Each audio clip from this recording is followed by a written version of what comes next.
All right, guys, we're back here on Southeastern 16, presented by FanDuel.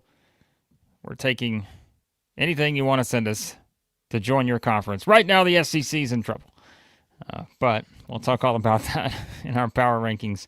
Yes, Sam, we're 3 minutes late. We just finished recording our UConn and Florida preview. That'll go up this evening for tomorrow's game at MSG, Madison Square Garden, the home of Max Barr. But we're going to get ready to run through our power rankings here. Maybe the best comments so far. All the regulars are here. They're excited to talk about this madness that is the SEC right now. But my favorite one right here might be Sean's.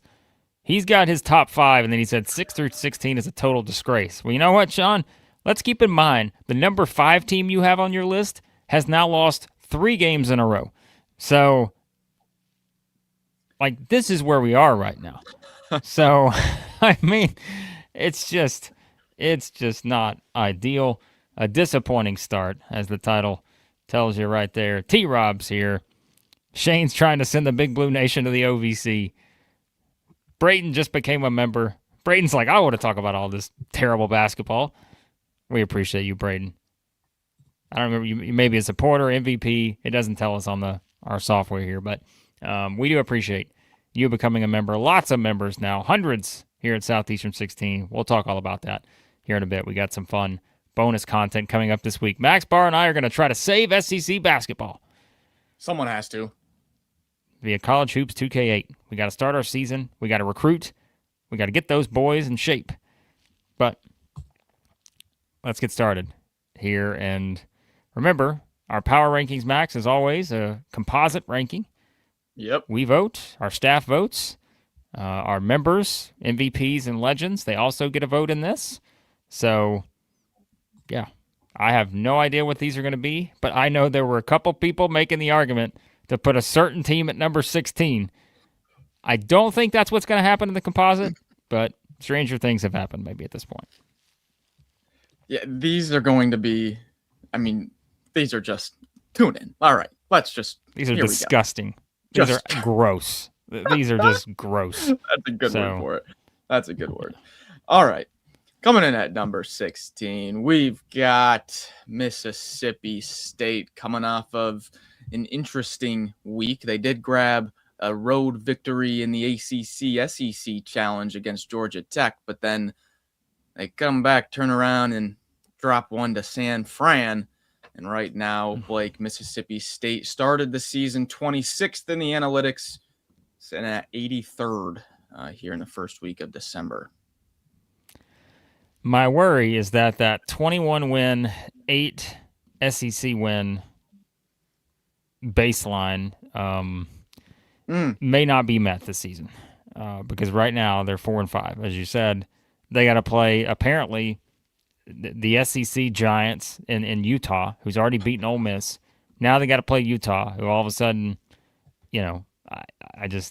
I don't know, man. We thought maybe there was a chance that they were going to turn that overtime game against SMU. If you win that one, who knows, where your confidence is at.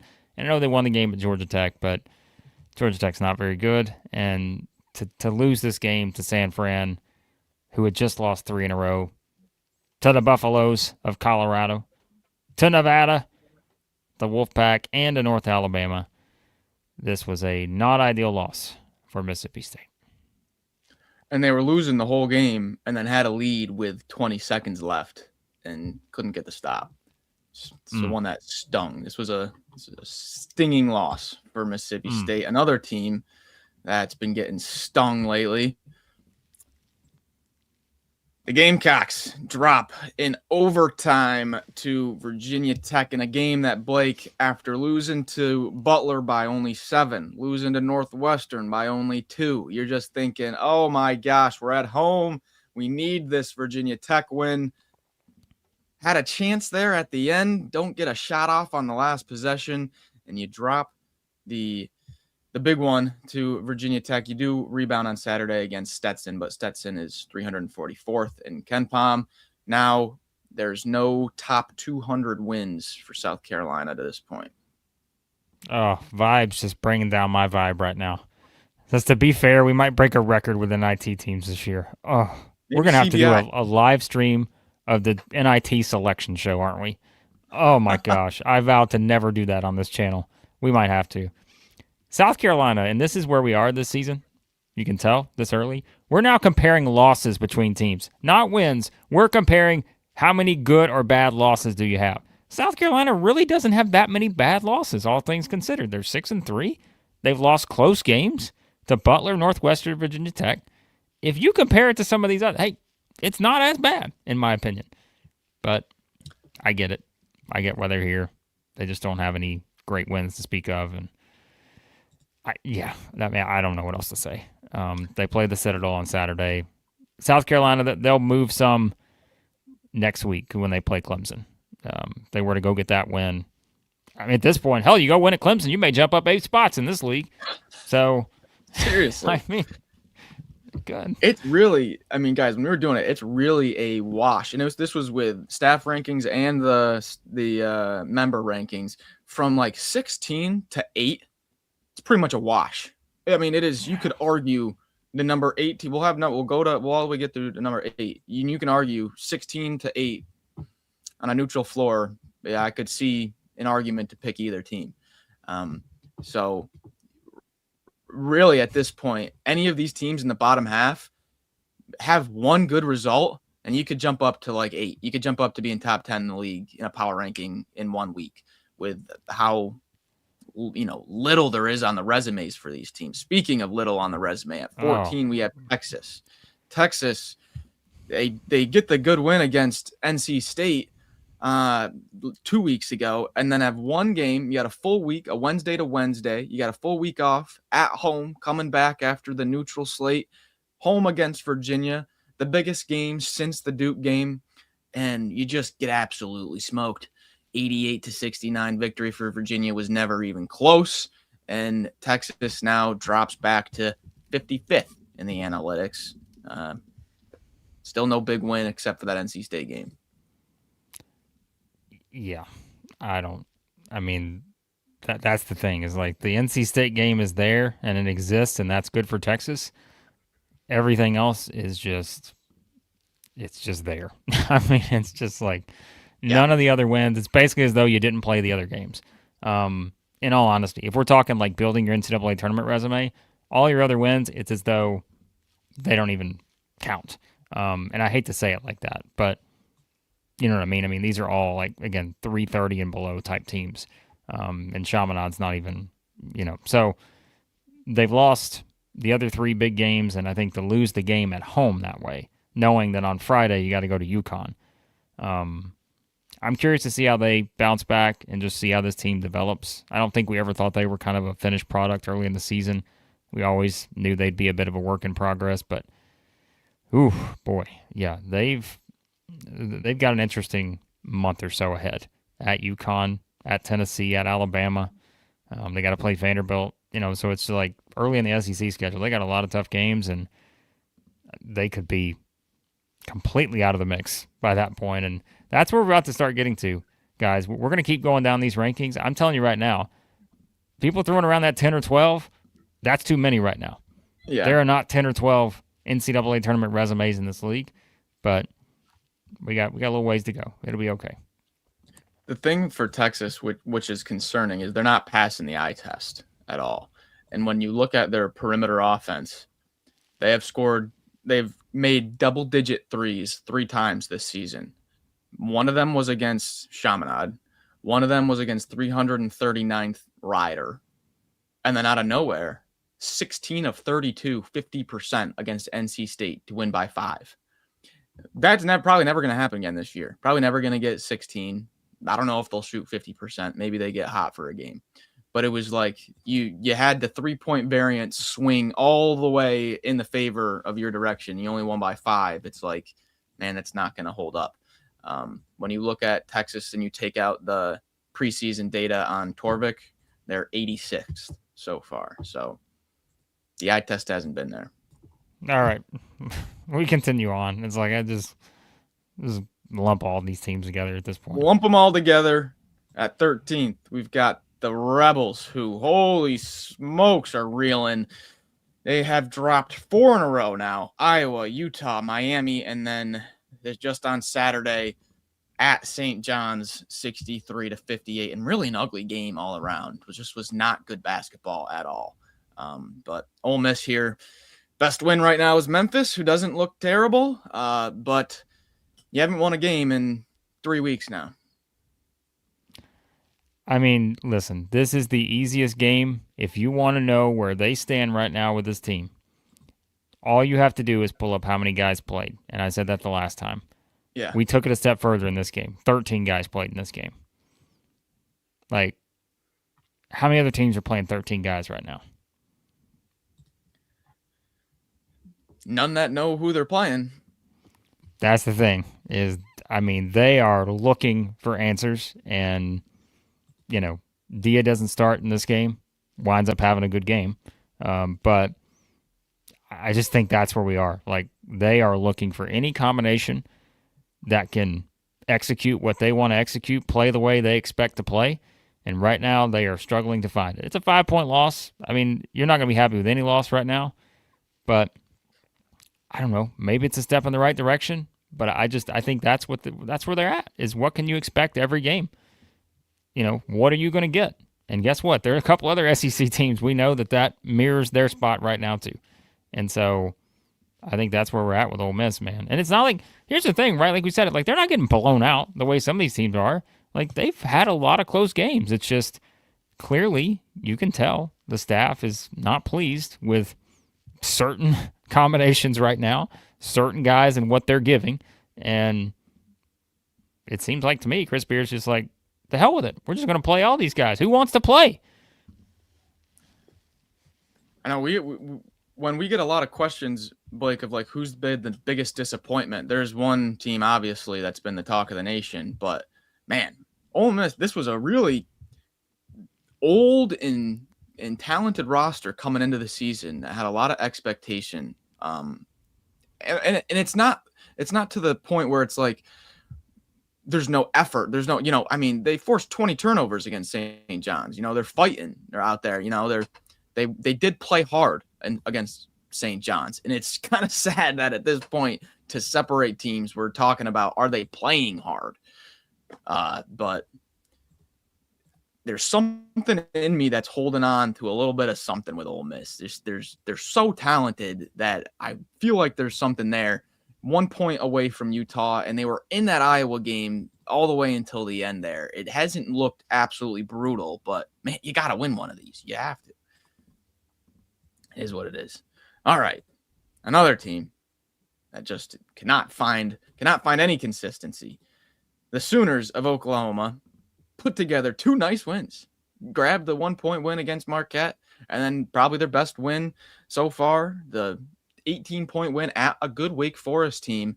And then right when you think the Sooners are starting to figure things out and get this defense corrected, semi-away against Arizona State on Saturday, things just completely fell apart, and they were never in that game. It was first few minutes, Arizona State out to a lead, and Oklahoma never cut into it. It was Arizona State from start to finish. Yeah, I actually feel a little bit better about Oklahoma than certainly I do the teams behind them, because they did get the win at Wake Forest, and I don't want to discount that because remember, this is a Wake Forest team. I know they lost that game by 18, but I mean, they have, they played Michigan as well as anybody. They had the 1-point loss to Texas Tech, so it's not a bad Wake Forest team. So I think that's something to consider there. So yeah, I mean, I feel a little more optimism with Oklahoma than I do the teams we talked about thus far. But again, that's not necessarily saying a whole lot because Oklahoma still does not have an NCAA tournament worthy resume right now. And quite frankly, I don't think they will for a while. I mean, their first SEC games, think about this. Ole Miss at home, at Mississippi State, at A&M. I mean, we've already seen 2 of those teams. I think we're about to see another in a second. So it's just like the quality win thing. It's just not a lot, and it's going to be a while before they get more. So development that I've been watching past 2 games, and now it's 3 games.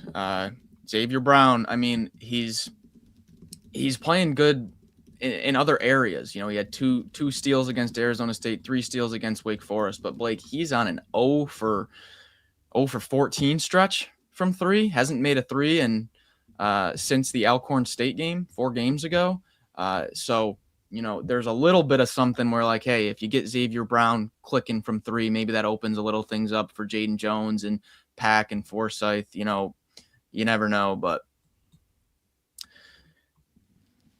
you have at least the Wake Forest game. Yeah. You have that. Yeah. All right. Well, we're still in the land of I don't know what. Yep. And here we have a team that was just all over the place in our rankings this year. They started high and now they just keep going back and back and back. And that's where the Cats come in at 11. Wow. Kentucky at 11. You can argue them lower if you want to. Their best win right now is against 199th Valparaiso. Past week saw them lose at home by 3 against the Tar Heels. And then, as we all know, the national embarrassment against the Zags on Friday night, which was about the lowest point I've seen Big Blue Nation at in a long time. Well, despite all of that, we can be upset about Kentucky's play and say, hey, this team's just not doing real well right now. But you know what, Max? I'll tell you who thinks Kentucky's still doing just fine. That's the net rankings. They think Kentucky is doing just perfectly fine right now. How many spots did they move up after the loss to the Zags? They're at 30. I mean, didn't they move up? Am I wrong about that? I don't know. They're at 30. I think they moved up. That's terrible. Get those out of here. Here's what it's telling me, okay? It's telling me that Kentucky, on the previous update, was at 39. Now they're at 30. So, I don't know. Was that because I don't know. Louisville beat down on Indiana? Maybe I don't know. It doesn't make any sense. That's all we need to know right there. It's just how ridiculous these rankings are early in the season. So, yeah, it's a bad team right now. What else do we say? If you guys want our thoughts, we went an hour and whatever the other night after the game. I don't have a lot more to add on Kentucky. What else is there to say other than the obvious that we all know with this team right now? Max said they're going to come out and beat NC Central by 100 tomorrow night. Yep. And then we're just going to proceed from there. But they're not moving much in our rankings until we see what happens against Indiana on Saturday. And even then, I mean, I don't know that they're having a dramatic push back up near the top anytime soon.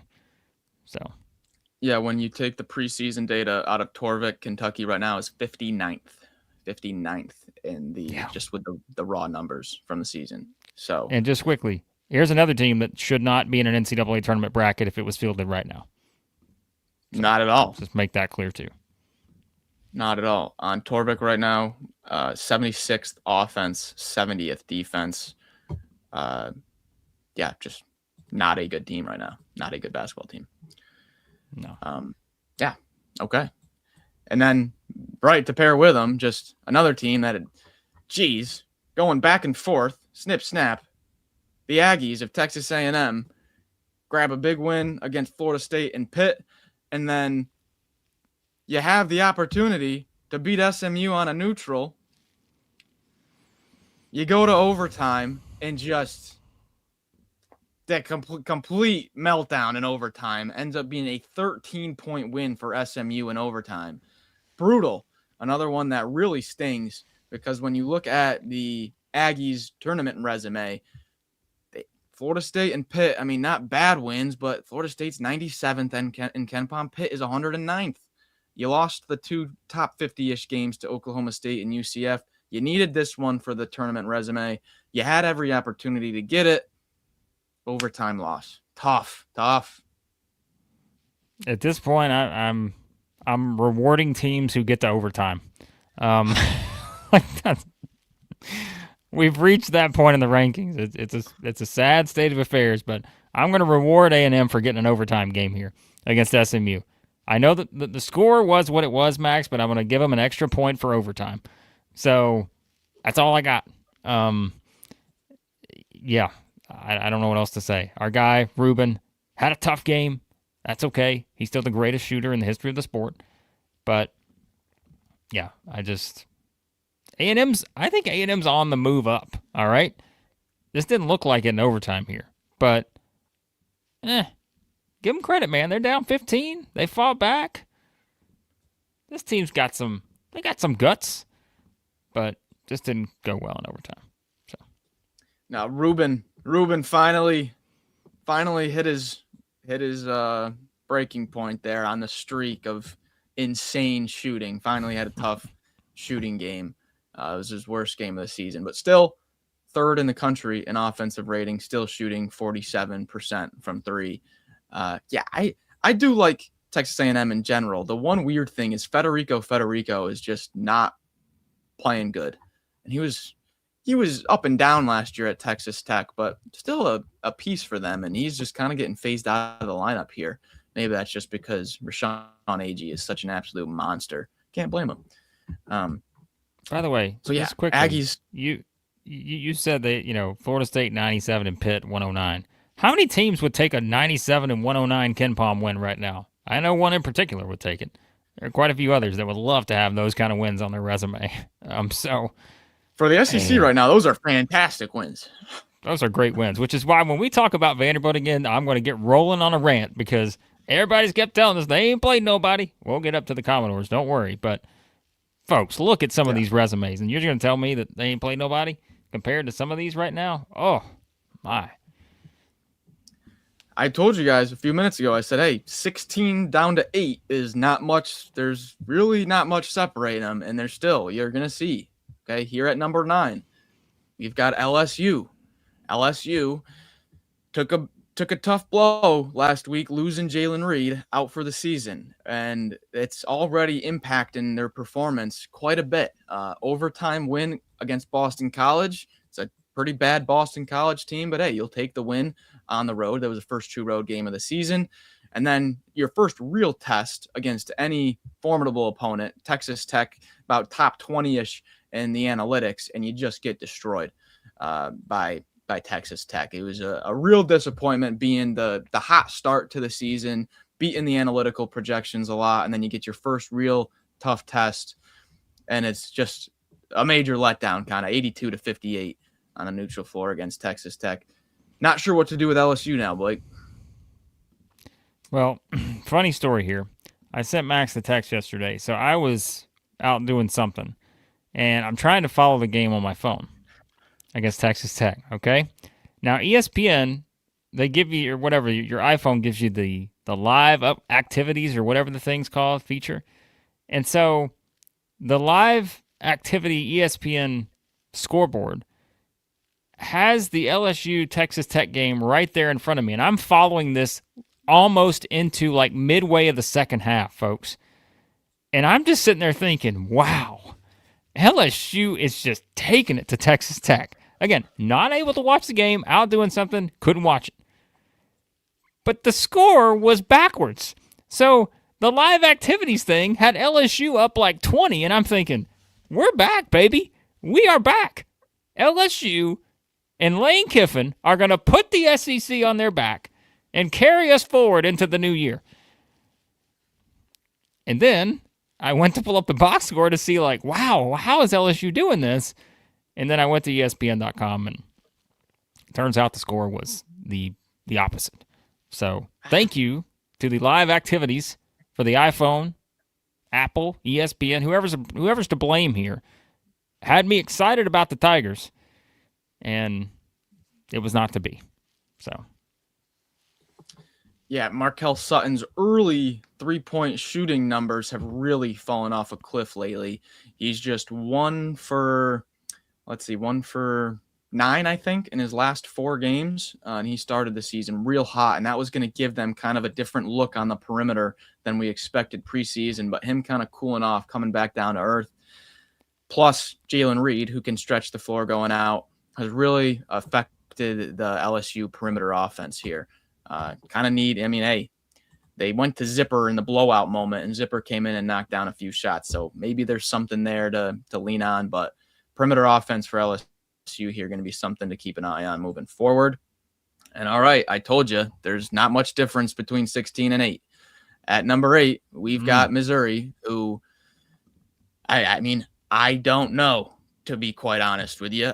They do have the decent win at home against Minnesota in early November. And then since then, they played teams all right around 300th in the analytics. You lose the road game at Notre Dame in a game where I thought you had every chance to win. Harrelson fouls out real early. You have the lead in the second half, lose that one, and then you turn around and have to respond against Kansas, and it was the opposite of a response. It was a non-response, 80-60 destruction there. So you could argue Missouri should be lower, and I would not be opposed. It's just pretty much the bottom half of the league right now, this 8-16.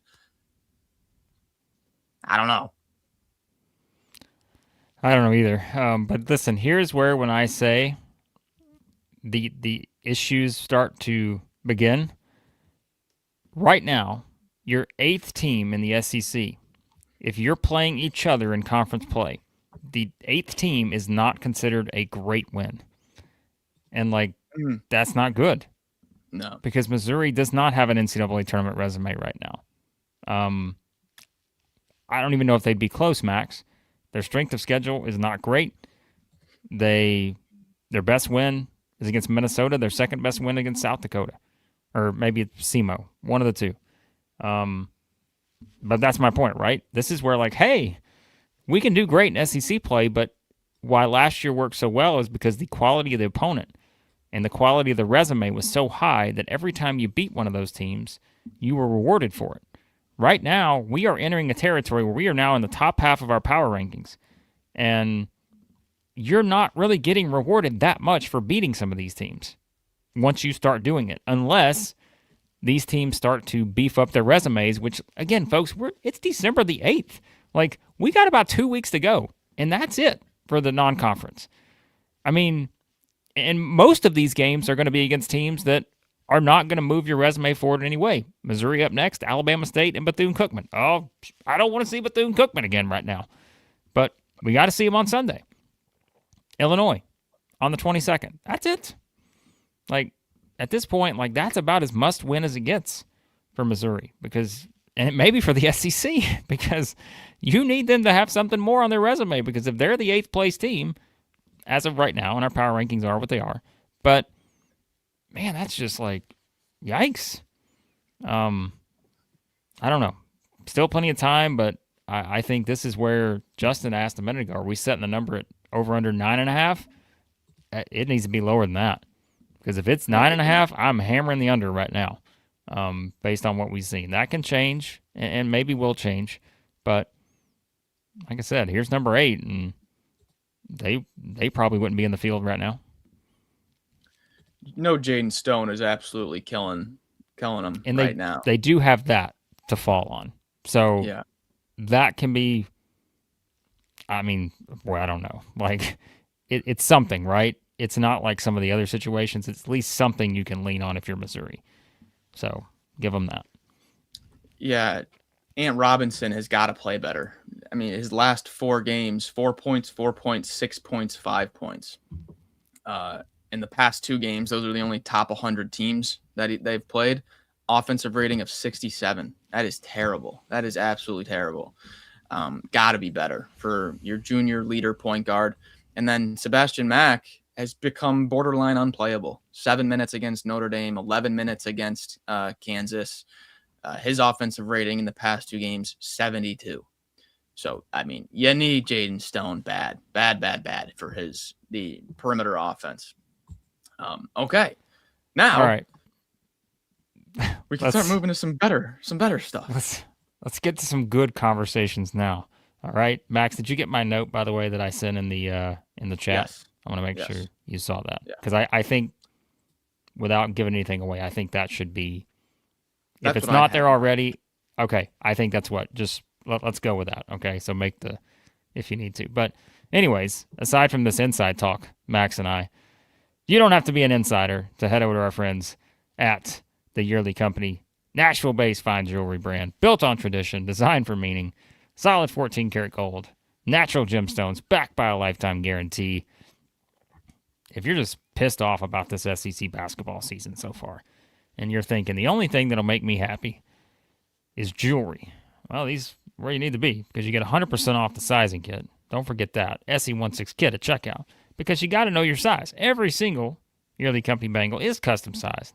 So get some holiday shopping done now, but get that sizing kit first for free. 100% off SE16 kit at checkout over at the Yearly Company. Also, ROKFORM, a perfect sponsor for these days in SEC basketball.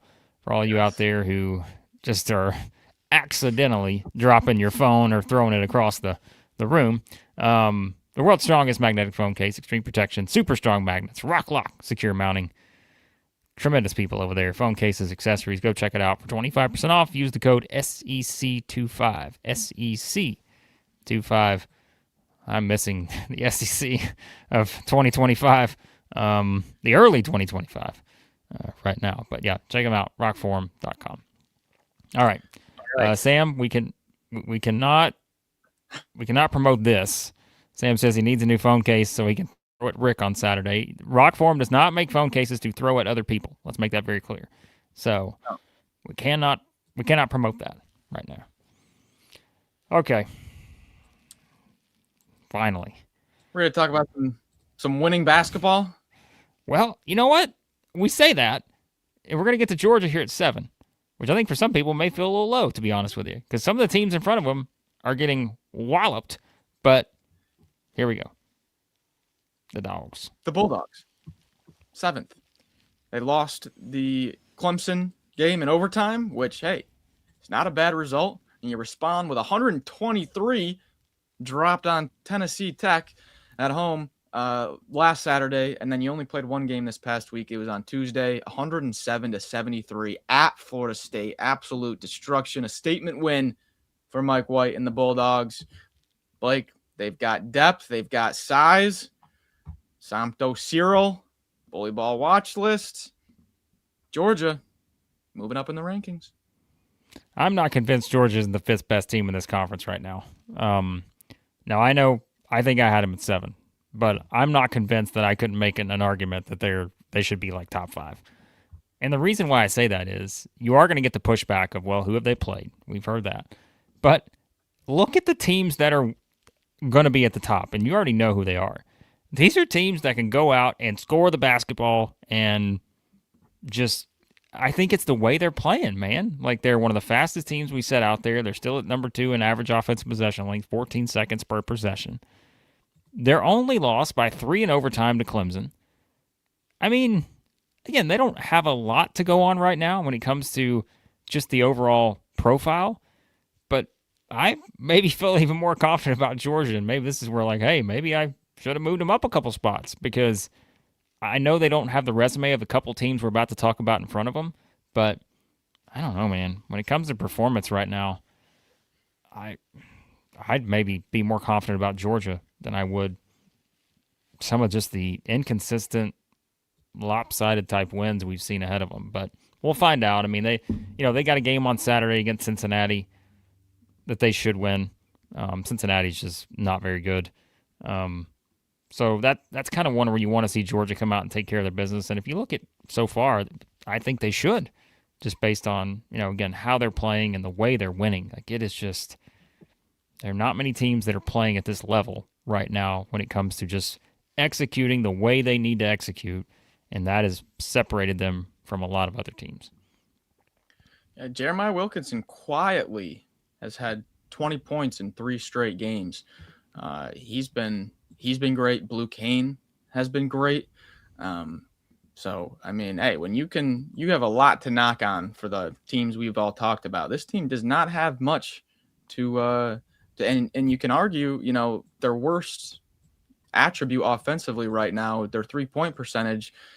You got, based on the players' career percentages, there's room for that to improve a little bit as well. You don't know, Smurf Melender's the main disappointment from outside right now, and he can he's got a bit of room to turn that around as well.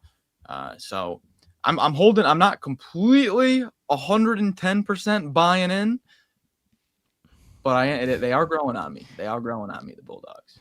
But I mean, it's like, who can we even say that about right now? There aren't. I mean, they're not even a handful of teams I could say that about right now. So it's like, eh. The only By the way, reason one I'm like, feisty tiger got your note. Thank you. We appreciate it. We'll get back to you on your legend stream. But continue, Max.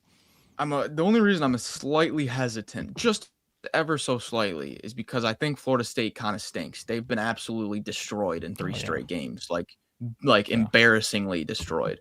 So a little bit hesitant, but hey, they're looking good. They're looking good. You could argue they're looking better than a team that is 6th, and that is Auburn.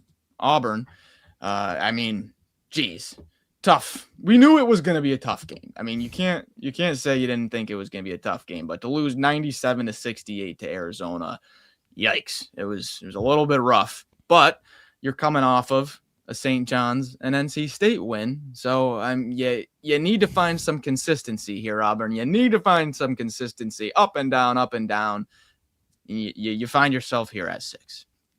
Yeah, like Auburn's last 5 games are like the total epitome of what do I take away from this? Like, if you just gave me these 5 games in a vacuum, I don't know what to think about this team.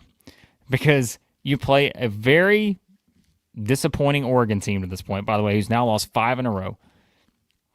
You beat them by 11. You lose to Michigan by 30, and I know we can make the joke of like, well, Michigan's beating everybody by 30.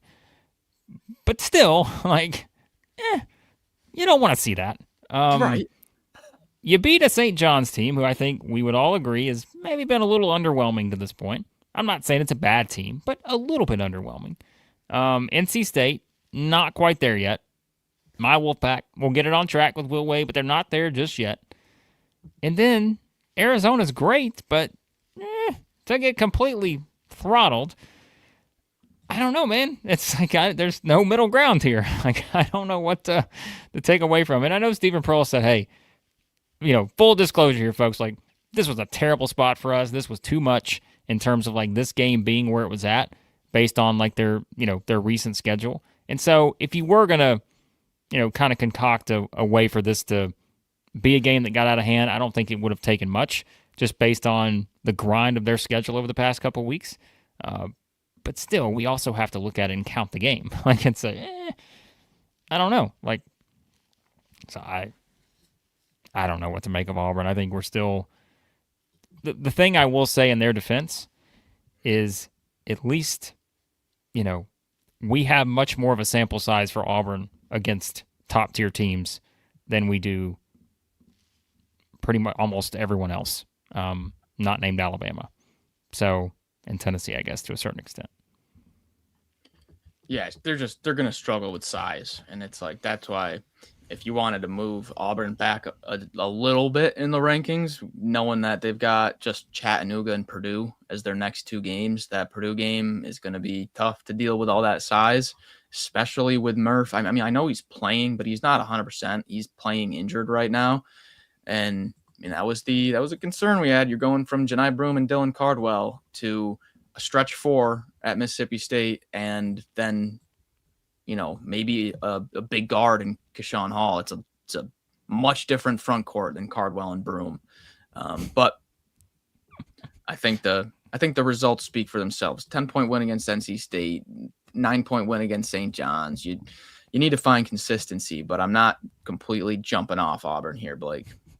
By the way, I love Josh's comment. Josh's like, I'm an Arizona fan now. Toby Awaka was a former Vol, so I'm tired of that. We're having to jump ship here, folks, just to pick players who used to play in the SEC and support their teams now. Come on. I get it, Josh. But Justin said he'll allow it in the chat. Like, hey, we understand. We're looking for those positives out there. All right. And similar to how 8 through 16 was similar, there's kind of a little bit of a gap, and then 7, 6, and 5 are all kind of, you can, if you want to have 7 at 5, if you want to have 5 at 7, go for it, because number 5, we have Tennessee, who could be 6, could be 7. Could even be 8 if you want them to, because they've lost 3 in a row, and it hasn't looked good in any 3 of them. Tennessee lost to Kansas, the bad one against Syracuse, and then kind of another bad one, just controlled by Illinois. Yeah, I don't know. I think for all of these, like, we should have just did this. We should have just threw our hands up and said, I don't know. That's the thing. Is like, they're the number 5 team in our rankings. It's December the 8th, and they've lost 3 games in a row. I don't know. I mean, last week, wasn't it last week? We're like making the argument, hey, they should be number 1. People are like, I don't remember. Maybe it was the week before. I don't know. So this is where we are. So yeah, I think right now it's pretty clear. And I know it just brought up in the chat. Yeah, like the consistency right now of Nate Amon is just, it's not there. And I think that it seems to be showing up more in the big games. And I think it's pretty clear, right? Split the stats between the first 6 games and then the last 4. And I say that, like, you know, he's still adding stuff elsewhere, but it's just the scoring has not been there. And that's why I think if you go and watch their offense right now and you see just the way, I mean, they are just having to try to figure something out. And it's just not there. Like, I mean, Gillespie's numbers, the percentages, right, have been kind of up and down too, especially, I mean, the last game, what was it? He went 3 of 11 from 2, 3 of 9 from 3. Yeah, like I saw someone say this, and I think it's pretty, we knew this coming into the season, but it's like, I think in these kind of games that Tennessee has played the last 3, there is a clear missing piece, and like that is someone like Zakai Ziegler. Like, it is just someone like that when they, and that's not to knock Gillespie, because I mean, I think he's your leader on the floor. He's your point guard. He's your, you know, experienced veteran type guy, but it's like, I think in these close games, now I know they won the Houston game, but in these last 3, especially like if you watch that Illinois game and you see kind of the way it's playing out, and you're like, okay, can they just keep it right here with a chance, you know, second half, grind it out type game, but then once it gets away from you, you don't have the confidence that they're going to be able to put together enough consistency without turning the ball over, maybe getting a bad shot to win the game. And I mean, look, we thought the Illinois game, we were concerned about the rebounding, weren't we?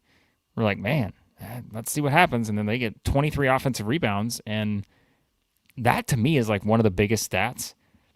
Yeah. They got 23 offensive rebounds and scored 62 points.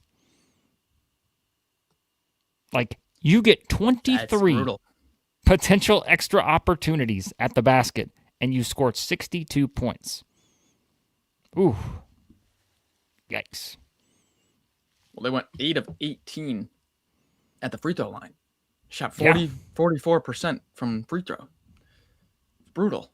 $5 super chat from Josh. And if Tennessee fans were lied to about Nate Amon, I want my $100 donation back, Josh. There's still time to turn it around. But we talked about this in the offseason when we were doing the portal. It was the portal craziness, Blake, and we were live like every day just updating on portal. And it was like, okay, Rodney Rice, when's the decision coming? When's the Rodney Rice decision coming? And it was like, oh, no, we're not getting Rodney Rice. Okay, Isaac McNeely, 45% shooter. Yeah. Isaac McNeely. Oh, no Isaac McNeely. Okay, the vacancy on the perimeter at the 2 guard. And the problem is, Blake, which is why this is more concerning, Bishop Boswell is giving you a little bit of offense on the perimeter. He's made a 3 in 3 straight games. It's not his game at all. He's giving you a little something. He's not going to do that every game.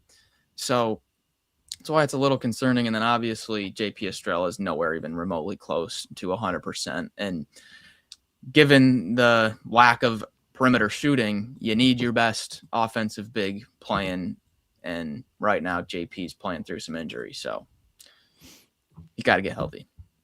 Yep, he does. Shout out to Mother Carol, always bringing the positivity. Only good thing about these blowouts, you don't have to sit through the monitor reviews and extend the agony. Well, that's true. That's a good point. If you're going to get beat, at least make the game shorter. That's great. So we did get your proposed topic as well, Mother Carol. We got a lot of big legend shows coming up. Sam Smith, One Yes. Feisty Tiger, Mother Carol. Shane still got to get his. We got Big Ed or EJ. We got a lot of legends shows coming up. It's bonus content for our members. Some great topics picked thus far, Mac. These are going to Yes. be Yes. Max. These are going to be a lot of fun. Yes. So you want to be a member at the MVP or higher level to check out those shows. They're going to be a lot of fun. So, all right, are we ready? All right. Moving up to number 4, a team that has maybe, hopefully, started to find its groove.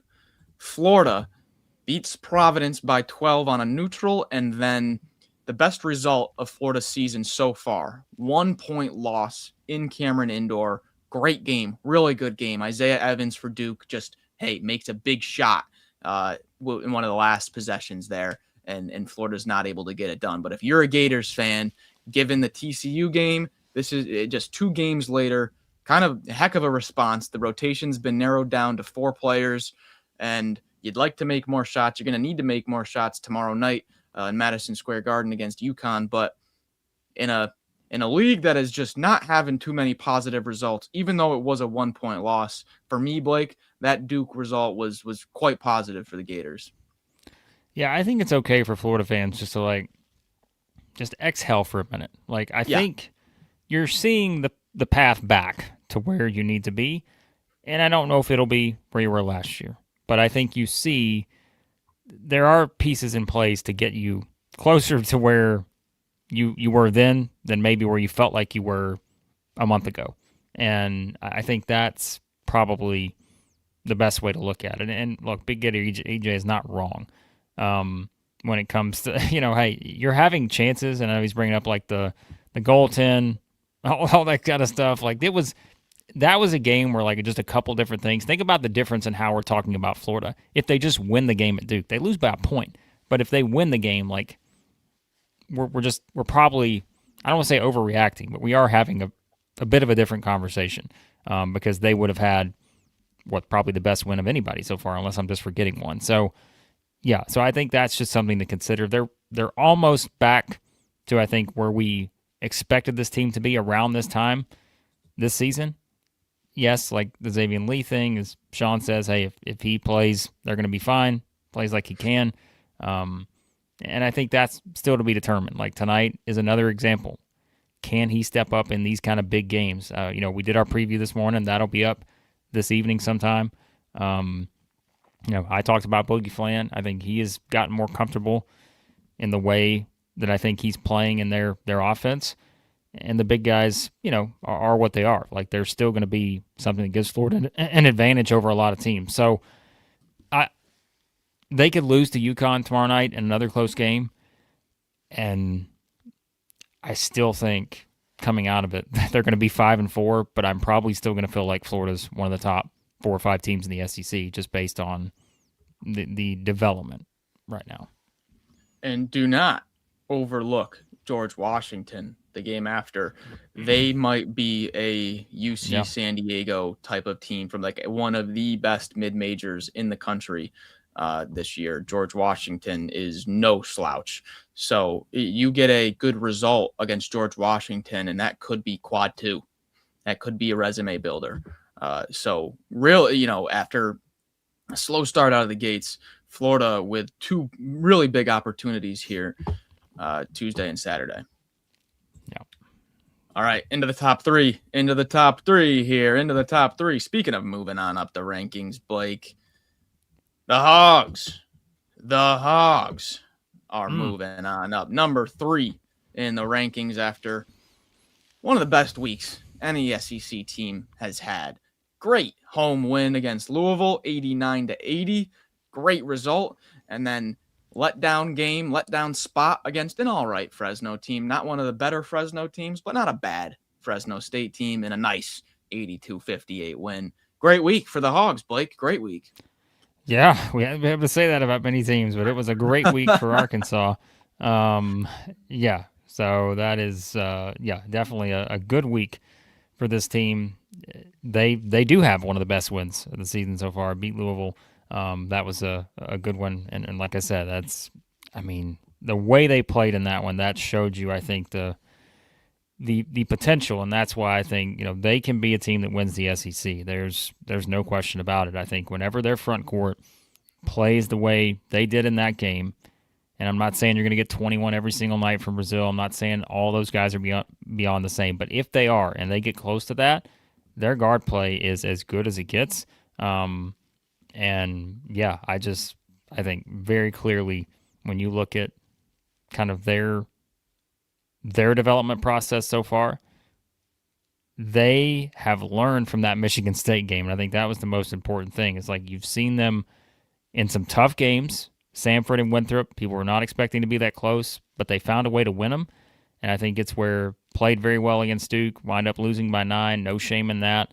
And then to bounce back, beat Louisville. They're finding their groove now, and I think it all goes back to the front court. It really does depend on that, and as long as that continues to progress in the right direction and you don't get a lot of those just kind of disappearing acts in the big games, I think they're going to be just fine. So, yeah, Carter Knox slowly finding his flow. Little bit of some growing pains on the wing here for Arkansas offensively, just trying to find grooves and rolls. It seems like the only thing that's kind of shaky is that Billy Richmond / Carter Knox minutes, variation, game flow type of thing. Sometimes you're seeing that really go in the direction of Billy. Sometimes, like against Fresno, Carter Knox had a really nice game. So that'll only get ironed out as the season goes on. $2 super chat here from Braden. Appreciate it. Blake, we have a little bit of pushback coming in at number 3 here. It's a solid top 3 in the SEC. I'm not going to lie. It is a very solid top 3 right now. Yeah, I think it's like everybody's going to keep, and don't worry. Jamie, we have to bring this up every single week. We'll talk about Vanderbilt in a second.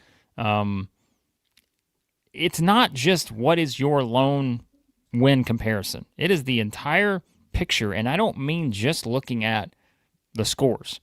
I mean it's watching the teams play, and I think that is going to factor into our rankings. And so, yes, we are very high on Arkansas. They are top 3, and I think, as you said, there could be a little bit of a gap maybe after the top 4. If right now, the way Tennessee has kind of slid back a little bit, but there's nothing wrong with being at number 3. I get it. Everybody thinks they should.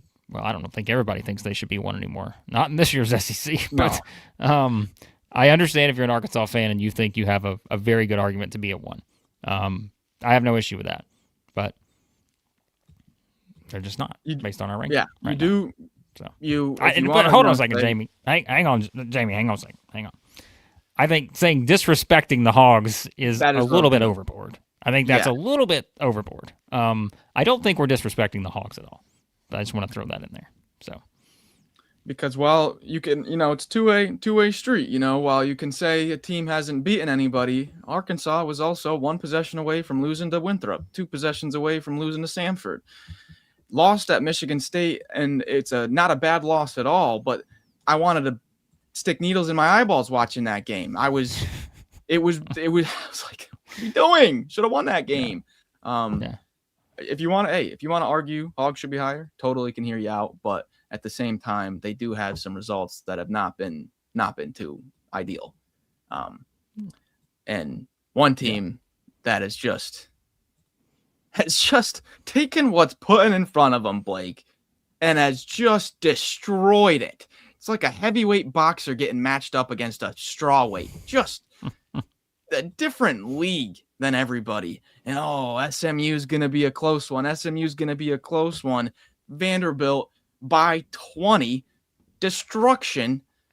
Hey, the last 3 teams they've played, 41st in KenPom, 31st, 39th. I don't know math real quick on the fly, but average margin of victory about 15 in all of them. They're destroying teams, Blake. Yes. So if we are going to play the comparison game, all right, I am obviously aware that Vanderbilt does not have the top 15 win that, let's say, an Arkansas does. Or we can even look at some of the other teams, right? I mean, like Auburn has the St. John's. Where's St. John's at right now? And all that. But Vanderbilt has 4 wins against top 50 teams. 4. Now, again, don't have a win against that 15 or 10 or anything like that, but they have 4 wins, and they have won those games by 12 in a true road game, 15 in a neutral court, 25 in a neutral court, and 19 at home. So performance has to matter, not just who have you played and how does it compare to everyone else. It is your performance. You play to win the games. Max, I had to bring that up at some point. So if you want to sit back and talk about the disrespect or whatever, I'm high on the Hogs.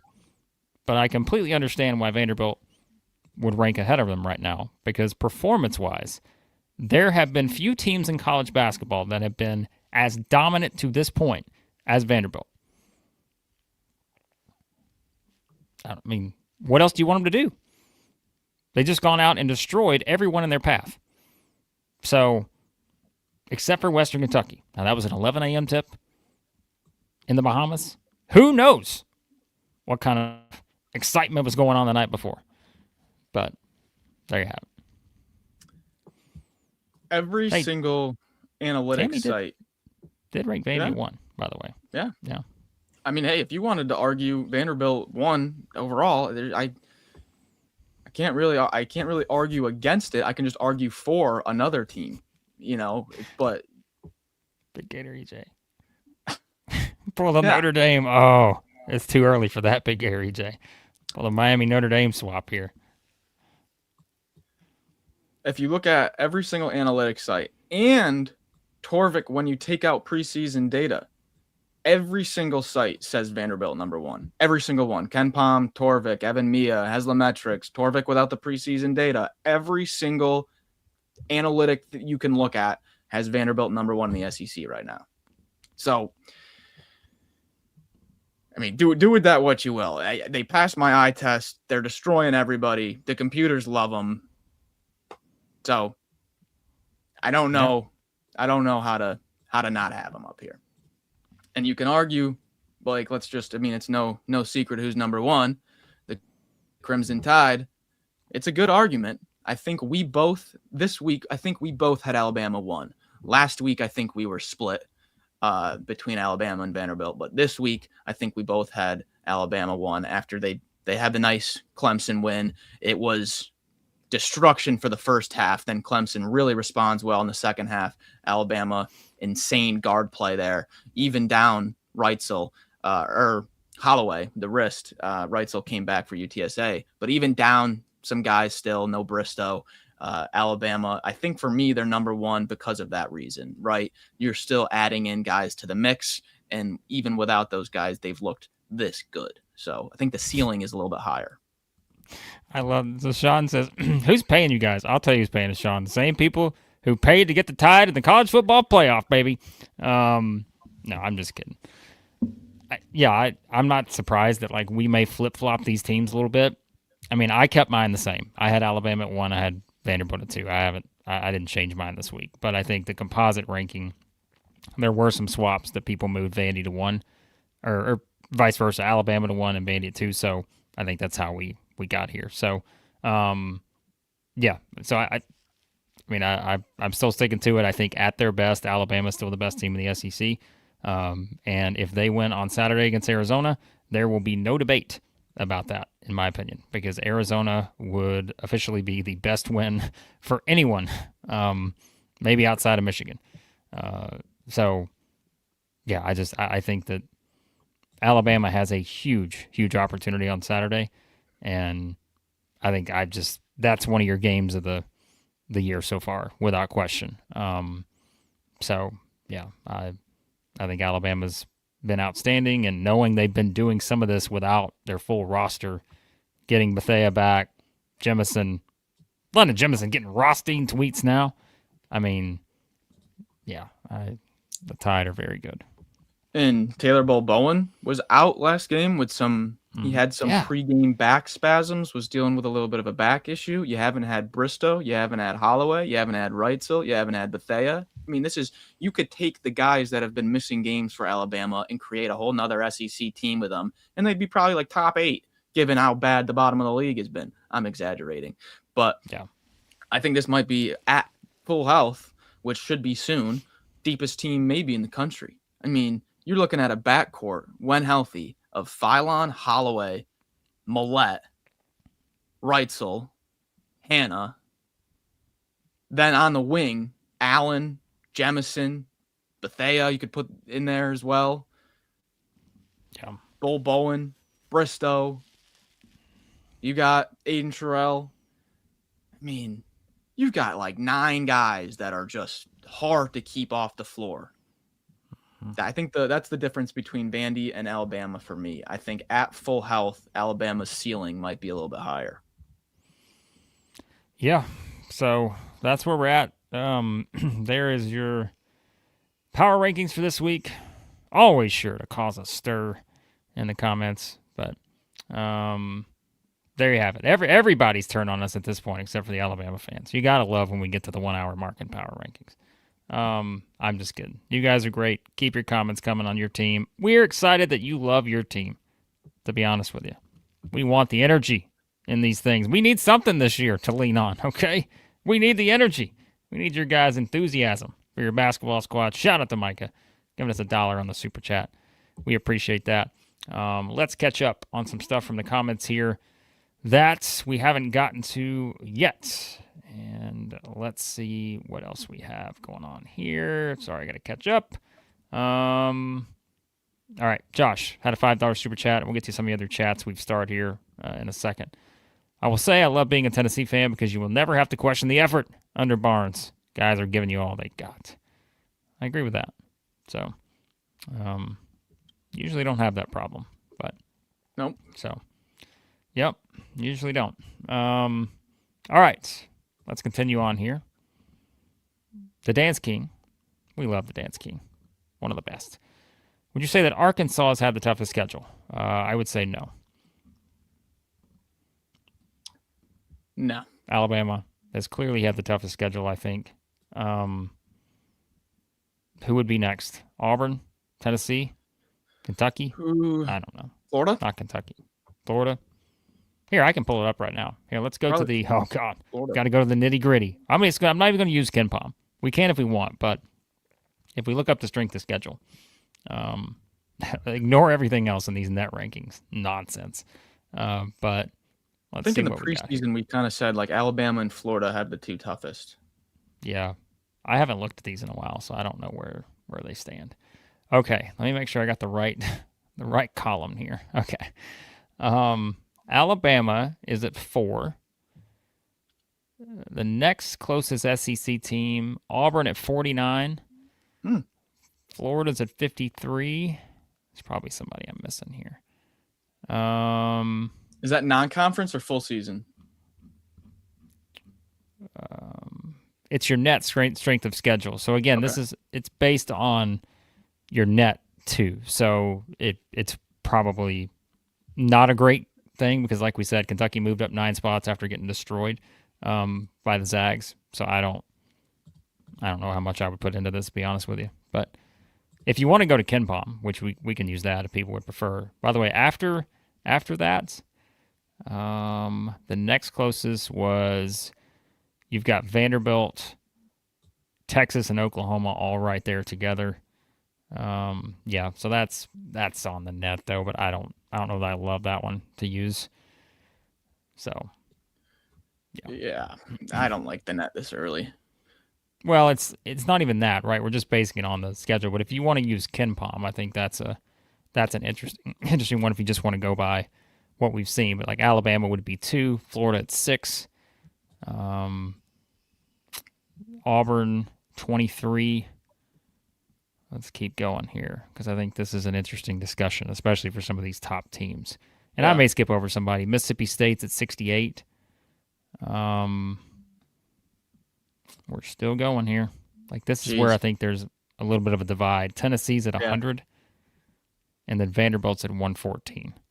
So that's why I keep saying, like, I know people are going to knock Vanderbilt and all this other stuff, but if you really just look at the numbers, there are not many SEC teams, like 4 or 5, maybe 6, that have played a tougher schedule, and it's not like there's just a huge gap between them and the ones in the middle. So that's why you're going to see them as high as they are in a lot of these analytics, and why, unless you've watched them play every game, you're not going to get the full story on them, because, you know, you're just going to look at the schedule and say, oh, well, that's not Michigan or Arizona or Purdue or whoever. And look, remember too, like we always say this, and I know people will bring it up. It's like, well, this is going to happen come SEC play. Maybe, but we're not ranking for January 15th. We're ranking for December the 8th. We're not ranking for the end of the season. We are only ranking what we have seen so far. So we can all make predictions, sure. Do I think there's maybe a better chance that Alabama, Arkansas, Florida can win the SEC over Vanderbilt? Maybe. But I can't base that on anything today, because today we have what we have. So these aren't predictions. And look, Jamie, you've been all over us today. You're not the only one, and that's okay. We appreciate the engagement. We're not going to be disappointed when Vanderbilt plays real competition. They have 4 top 50 wins, but it's just we can't project ahead. These are power rankings. So we're not doing projections. We're doing rankings as of right now. So will it change? Of course it will. A lot of these teams are going to move around. So we appreciate it, though. Hey, high on the Hogs. High on the Hogs. So here's a quick, I'm going to pull up a quick screenshot of Torvik's tourneycast, just because Ooh, what does that look is like? it's a little jarring. Yikes. Here, let me just size this up real quick for you guys. Man, okay, look at that. So a little rough, not gonna lie. There was a watch last year for 14 teams. There was different different times back then, Blake. Now 35% for 9 teams, 30% for 8. It's looking a little grim here. Jeez. By the way, Jamie, we love you. We just decided to pick on you today, but we have fun with the conversation, as always, with you guys. Yeah, like, guys, if you want to glimpse it, just like, we need to like all sing along to like some old songs or something, like very emotional songs, because like, come back 24-25, because this right here is brutal to look at. Wow. Yeah, that's not ideal. And you can kind of see, it's going to be tough to see if you're on phone. Maybe the numbers are a little bit small, but next to SEC there, you've got average seed, and you can kind of just get a picture for how little we have up at the top. You know, Alabama and Vandy projected about a 2 or 3. Then you've got Florida as the only 4. It's 5 or lower from there out. I mean, you might only have 3 teams earn a top 4 seed. It's a lot different than having half the number 1s, few 2, 3s, few easy pass to the Sweet 16. It's gonna be a little bit rougher to get to the Sweet 16 this year, Blake. Oh, I think I texted you yesterday. I said, is it that crazy to think like there could be one team in the Sweet 16, like based on the craziness of the tournament and knowing how inconsistent so far? But it's a long way to go. Like, I don't want to be too down on the SEC, but obviously there's a drastic difference, and we're not going to sit here and sugarcoat it and act like some of these teams have a lot to figure out before we get to January. And I don't know how much of it will be fixed by then. So you're really just looking at who are going to be those teams outside of the Alabamas, Vanderbilts, Arkansas, Florida's. Yeah, still Tennessee. I don't think Tennessee's going anywhere. They're on a 3-game losing streak, but who are going to be the teams that kind of separate themselves, right? I mean, I think it's fair to still have some questions about Auburn, even though their resume packs a bit more of a punch than some others. But yeah, man, it's just, that's where we are. So And with how much parity there is in college basketball this year, like even if you get Vanderbilt as a 2, they're gonna play like a Nebraska with Rink Mast as a 7, or something like that. And the spread is 2.5 for the second round game. Like, Yeah. it's gonna be tough. Like, do you want to? Here's a great example. Like, and anybody want to guess like who's the SEC team that has the best odds to win the national championship right now, and how far back is it from the rest of the field? Any guesses, Max? Unless you've already looked at it this morning. I haven't, but I would guess Florida. Chat, we got Bama. Well, hey, Micah over here spoiling it, trying to play a game here. But no, it's Vanderbilt, Alabama, and Florida, all at plus 2,000 over at FanDuel right now to win the national championship. And they are behind Michigan, who is a clear favorite right now, UConn, Duke, Arizona, Purdue, the Zags, Iowa State, Houston, and Louisville. Arkansas is plus 3,000, by the way. They sit behind BYU, St. John's, and Michigan State. I'd give Arkansas better odds than St. John's right now, and Kansas, and Illinois. So Tennessee's at plus 3,000 too. For whatever reason, if you think Kentucky is going to turn this thing around, now is probably the time to get in on Kentucky with the national championship odds at plus 4,000. Because if they go out and beat NC Central by 100, all of a sudden, they'll flip that. Kentucky might be the favorite to win the whole thing. I'm just kidding. But if they start to turn it around, those national title odds are going to go up pretty quickly. So get in on the Cats right now if you want to, but I will not be doing that. So it's a weird year in college basketball to try to project who's going to win it all, because it's clear that Michigan has looked like the best team so far. But if you're putting down futures, I don't really know if I want to be putting down money on, in March, a team led by Elliot Cadeau, maybe LJ Kaysen, Namari Burnett. Like, those aren't like killer guards.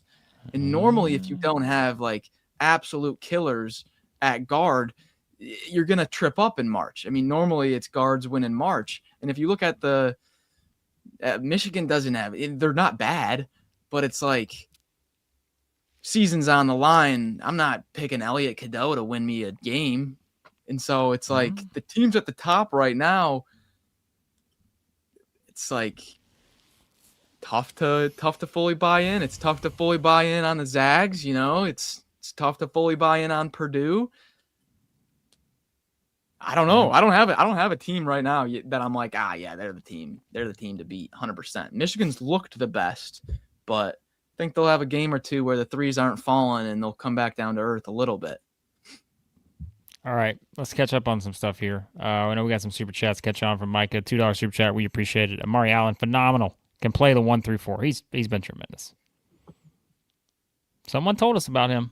Big Baller Brett was all in on Amari Allen before we even started our season previews this year, I think. So, shout out to Big Baller Brett. All right. Let's see what else we've got here. Let's answer some more questions. You guys are on a roll this morning. We're just going to keep going, Max. We got nowhere to be. Did you see Amari Allen has been into the first round mocks? I'm not a huge NBA guy. You guys know if I haven't. NBA comes up, we'll just smash on the NBA. But I have seen a few mocks with Amari Allen first round. I've not looked at a single NBA thing so far. All right, from Jeff. Shout out to Jeff. $10 super chat. Do you think Florida will get better? Too many close losses. I'm confident of this, Jeff. Yep. I think there are some things you can't necessarily fix to get you to where you were last year. I mean, I just don't know if that's going to happen in terms of like the perimeter consistency, but Florida's going to be okay. I truly think that. So I wouldn't make your judgments based on a game at MSG against a fully healthy UConn team, though. If they lose on a semi away, it's you notice that KenPom is not calling it MSG for UConn a neutral anymore. It's now a semi home for UConn because it's basically a home game for the Huskies there. So Yep. Appreciate you, Jeff. As always, the super chats really help the channel, so we appreciate you guys dropping those in. Before we get to some other stuff here, I'm also going to drop in the chat, as always, a link to our membership tier. That also helps us out. If you want us to do more of these live streams for you throughout the season and all that good stuff, just click on this link, and it'll give you the options of becoming a member. You can be a supporter, simple support tier. You donate to the channel, allow us to do more. We appreciate it. We'll give you some shout outs, all that good stuff. Or you can be an MVP, which gets all of our new weekly bonus content, monthly bonus content. You get to vote on power rankings and add into the composite, all this kind of stuff. So you get so much good stuff. Our video game stream where Max and I are going to try to fix SEC basketball via College Hoops 2K8. We're going to start a season. We're going to pick a team, and we're going to try to fix the league. Huh? That's this week? Yeah, we're doing that this week. So you got to get in and be a member to see that. Max and I running a team. What could go wrong? We're going to recruit. I'll tell you that. We're going to recruit some guys who want to play. That's for sure. All right? They're going to want to play for us. Recruit. Maybe slip them a few bucks on the back end because we are playing College Hoops 2K8. Wasn't legal to do that then. It was happening, but it wasn't legal. Our recruits are going to be tremendous. So check that out. Our review show as well. All kinds of stuff. So check it out. All right. Let's keep going. Justin. Oh, sorry. Where were you going to go to, Max? Go back to what you were I was going to get this one first, and then we'll pull the next one up. All right. This is from Justin here from earlier. By the way, Justin's been a member for 35 months. 3-5. Oof. That's almost 3 years. Wow. An actual legend. In the flesh, right here. Justin. Yeah. How many SEC teams will be considered a quad 2 or quad 3 loss come the end of the season? Let's start with that one first. I mean, okay, so we don't like the net. Understood. You got to go to the net for this, though. But we have to pull up the net right now to tell you exactly where things stand. And we know it's flawed. Trust me, we understand. All right, I'm just going to quickly run through this, okay? Here are your net rankings right now. Vanderbilt is at 5, Alabama 11, Georgia 16, Florida 22, Arkansas 23, Kentucky is 31. So they just dropped a spot by virtue of us bringing them up an hour ago. Tennessee's 33, Auburn 34, LSU 39, and then the bottom drops out.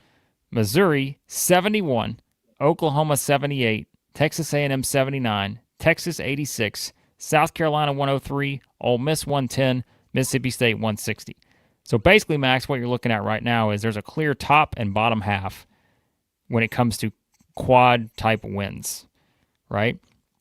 So you got quite a few quad 2 and I think quad 3. What's quad 3? What's the number again? Quad 3 is at home 76 through 160, neutral 100 to 200, and away 136 to 240. Yes. So you've got some danger zone games for pretty much half the league right now for your resume. Yeah. Yikes. Can get better. Hopefully it does get better, but that's where we stand. So there will be plenty of opportunities. Whereas last year, remember we kept saying, hey, it's okay to lose. It's another quad 1. Like who cares? Like you got so many at this point, who cares? Not the case. But that will make that's where your high upside wins are so much more important this year. Where it's like, if you get that opportunity to beat Alabama at home, you better beat Alabama at home. Yeah. How many teams right now, Blake, are top 30 in the net in the SEC? How many teams do we have top 30? 1, 2, 3, 4, 5. Vanderbilt, Alabama, Georgia, Florida, Arkansas. Those are your only opportunities for a quad 1 win at home. Mm-hmm. Rest of the league, you grab a tough win at home, it's going to be quad 2 or lower. Yep. So that's it. So that's going to be a problem. And like we said, I mean, look at the remaining non-conference schedule for some of these teams. There's just not a lot of opportunity. And even if you bring up some games, remember we said like Vanderbilt's still got to go to Memphis and Wake Forest, where it's like, if you look right now where those teams are at, let's see. And this is where, again, you're trying to improve your resume. Like Wake Forest, 64. So that would be, what does that fall into on the road? That's a top. That is a quad 1. Right. Quad 1 win on the road is a top 75 net ranking. If you look at Memphis is 124. So, like, you want to talk about like the impact a loss can have? Like, like these are the kind of teams that, so far for Vanderbilt and other teams who don't have the bad losses, quote unquote bad losses on your resume. Like, these are important games because you need something to lean on, man. So, yeah, it's going to be fascinating to see how this plays out. All right, let's keep going. Justin asks, is Beard or Pope on the hot seat? I mean, yeah. I think Pope's on the hot seat. I don't think Beard's on the hot seat. Pope is. I don't think Beard is at all. Too. I don't think so. I don't see it. I think it's too early. What if they missed the tournament, though? I mean, they poured a lot of money into that roster. But they got to the Sweet 16 last year. I mean, I think that's also kind of recognizing where you are. I don't know if Ole Miss getting to the Sweet 16 every year should be the expectation right now. But no, it's too early for that talk. I think that's nonsense. You would be 1 for 3, even making March Madness in 3 years. Who are you going to hire? I mean, I don't know, but I mean, that's not very good. No. Too early for that. All right. What was the other? Justin asked, can Vandy get to a 3 seed? Sure. But it's way too early for that talk. It's a long way to go. All right. What else we got here? Oh, there's just so much. Pull up whatever else we got here. Which one was it that I was going to... MVP from Kenny? Kenny asked, yeah. MVP so far. I think he wants us to say a certain Alabama point guard. Is that Kenny what he wants us to say? Leading us to the water right here. Kenny would never do that. Come on. I mean, you wouldn't have much of a pushback from me on that. If you're talking SEC, I mean, got to be Phylon, right? I would think Phylon's, right there. I truly think you could go with one of the freshmen at Arkansas, but like the combination of the two, shout out Tyler Tanner. Who else? I mean, Tommy H. Tommy H has got to be there. That's probably about it. What about who do we forget? I mean, Keyshawn Hall's probably in that conversation. Yeah, he had the injury slow him down slightly, but he should be in there too. If you're talking national, I think it would probably be Boozer, right? That's got to be. Yeah. Jefferson at Iowa State, though, has been incredible. If you've watched some Iowa State, he's been unbelievable. Yeah. But probably Boozer. All right. Shout out to Tammy. Has now upgraded the membership. Yep. Tremendous. Incredible stuff. Russell jumps in here on the way out. 199 super chat. How many super chats to send Mark Pope to Siberia? Well, how about this? You guys keep sending them, and we'll let you know when to stop. How about that? We have no pull there. Okay, I'm not saying this is going to happen, but when's the last time, or do you think it would even be possible? Like, just paint this scenario out, okay? Indiana at home, projected to win by like 3 to 5 points, lose another home game, and then neutral against St. John's, lose. Max, okay, just what would happen? What would happen? Do you think he would? Yes, he'd be fired. Oh, you think he'd be fired? Okay. I mean, wondering. What else do you do at that point? I don't know. It sounds ridiculous, but if they lose these next 2 games to those 2 teams, I don't know how you come back from that, man. It sounds crazy, guys. Like, Look, Sam, I know you say that, and you're.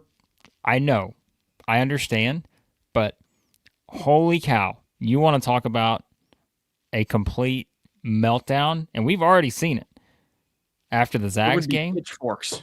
there would I be mean, people I don't know rioting. how you are talking about like a complete overreaction to the level we have not seen in I don't know how long. Like you thought the stuff with Cal was bad. There was no chance that was getting to that level in season, but this, I don't know. Unless I mean, I say that I'm not saying there's a 100% chance he would get fired, but folks, it's already escalated. And you want to talk about losing those two games to be sitting there at 5? What you'd be 6-6? Is that right? Yeah. I don't know. I'm just saying stranger things have happened, and I think that would absolutely be on the table.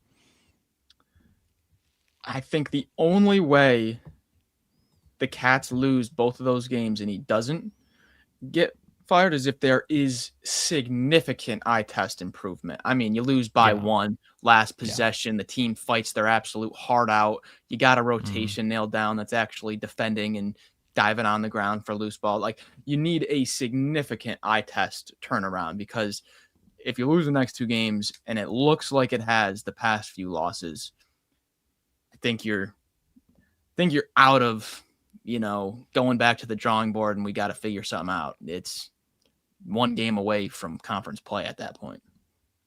Jamie, this is an easy answer for me. It's this. Like, I don't think Cal's last year even close to this. I don't. I think it's this easily. So, all right. Man, we've got an hour and a half. It's the longest show ever, but hey, you guys are wanting to talk SEC basketball. And, I mean, hey, we didn't think that you want to, based on how the season's going, but we're just going to keep chatting with you for a second. We got more super chats to get to here. Josh is here. $10. Oh, man. Woo pig from Josh. Cope with Pope. Oh, sorry, that slipped out. I don't know if that was an accident. Not gonna lie to you. Don't know if that was an accident, but all right. Couple more and we're out of here. Some people are gonna log on to their YouTube today and say, "Man, I can't wait to watch the Southeastern 16 Power Rankings." Wait a minute, they went an hour and a half. Sorry, that's what we do here. We ain't got much football to talk about this week, except for the bowl games and playoffs. So we got to make up the ground somewhere. Dance King, most improved team so far. I think it's easily Vanderbilt. Like from last year or from like a few weeks ago? I mean, I would say probably from last year, right? Not from last year. It's got to be Vanderbilt. Got to be, but just from a few weeks ago, I'd say probably. I mean, I know they just got absolutely throttled, but maybe Auburn. I mean, first game out of the gate, we were ready to smash panic buttons, and I know it's been up and down, but they've won multiple quality games. That's something that like only a few SEC teams can say. Yeah, for sure. All right. Well, we're almost out of here. The bots. The bots are back. You should have seen the bots, what we do yesterday in the, whatchamacallit, the playoff show. Man, we had a lot of bots. You guys aren't bots here, though. You're the best. We appreciate you as always. Shout out to all of our members. Speaking of which, before we head out, we got to do our thing here real quick. Here we go.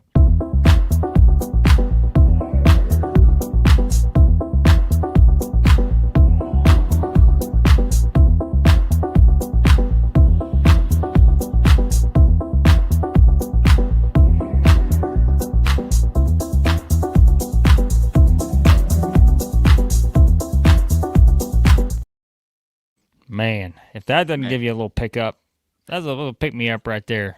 Everybody needs that on a Monday morning. Shout out to our legends here at the channel. We appreciate them. And more of your questions this week on the mailbag. So save any other questions you have. Mailbag this week coming up for MVPs and legends. So, yes, check it out. We appreciate you guys as always. Hit that subscribe button. Hit the like button on the way out. If you like where your team was at, hit the like button. If you didn't like where your team was at, hit the like button. Everybody wins there. So join the membership. All that fun stuff. College football playoff predictions coming up today for the first round games. So check those out Florida as well. Prediction out today. Oh, yeah. Florida UConn coming up this evening. Check that out. And yeah, we appreciate you guys as always. Always a fun time interacting with you, sharing thoughts on your team. We'll be back more basketball stuff tomorrow. We appreciate you watching as always. We'll talk to you soon here at Southeastern 16, presented by FanDuel.